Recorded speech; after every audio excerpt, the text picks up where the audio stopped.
कोट्यवधी भाविकांचं श्रद्धास्थान असलेल्या आणि सर्वांच्या उत्सुकतेचा विषय असलेल्या लालबागच्या राजाची 2025 सालची पहिली झलक समोर आली आहे।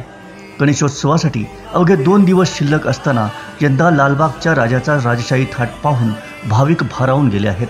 दरवर्षी लालबागच्या राजाची एक झलक पाहायला मिळावी म्हणून देशभरातून कोट्यवधी भाविक लालबाग परिसरात दाखल होत असतात। यावेळी लालबागच्या राजाचा मुकुट हा आकर्षणाचा केंद्रबिंदू आहे। यंदा लालबागच्या राजाचा दरबार हा तिरुपती बालाजीच्या राजमुकुटात बसवण्यात आला आहे। त्यासाठी खास सुवर्ण गजानन महल साकारण्यात आला आहे। लालबागच्या राजाची मूर्ती सुवर्ण अलंकारांनी सजवण्यात आली आहे।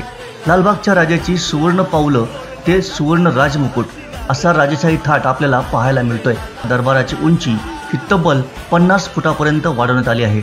लालबागच्या राजाचं हे फोटो सेशनसाठी होणारं पहिलं दर्शन लेझर लाईट्समुळे आणखीनच विलोभनीय झालंय।